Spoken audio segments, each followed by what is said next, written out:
চেয়ে দেখো কত সুন্দর প্রকৃতি তোমার চারপাশে। চলো আমরা সৃষ্টির শুরুতে ফিরে যাই, দেখি বাইবেল আমাদের সে বিষয়ে কি বলে। সৃষ্টির শুরুতে ঈশ্বর আকাশমণ্ডল ও পৃথিবী তৈরি করলেন। ঈশ্বর অন্ধকারকে বললেন, আলো হোক। এই আলোকে তিনি নাম দিলেন দিন, আর অন্ধকারকে নাম দিলেন রাত্রি। প্রথম দিন শেষ হলো। এরপর ঈশ্বর উপরের জল থেকে নিচের জলকে আলাদা করে ফাঁকা জায়গা তৈরি করলেন, যার নাম দিলেন আকাশ। দ্বিতীয় দিন শেষ হলো। ঈশ্বর সমস্ত জল একত্র করলেন, এর ফলে শুকনো জায়গা দেখা দিল।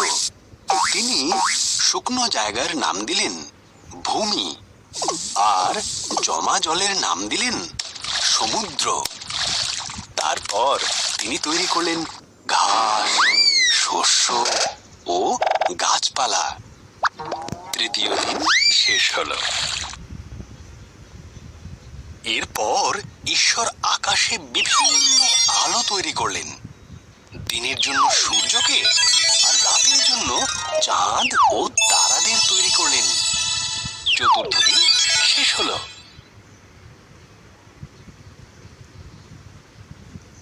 ঈশ্বর মাছেদের সৃষ্টি করলেন জলে সাঁতার কাটার জন্য, আর পাখিদের সৃষ্টি করলেন আকাশে ওড়ার জন্য।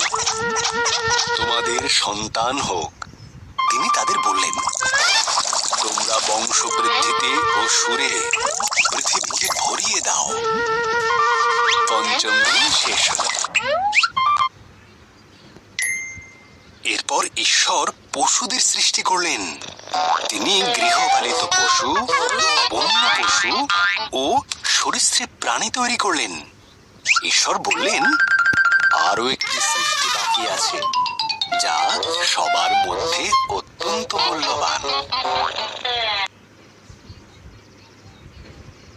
তাই তিনি নিজের মতন করে পুরুষ ও নারী সৃষ্টি করলেন।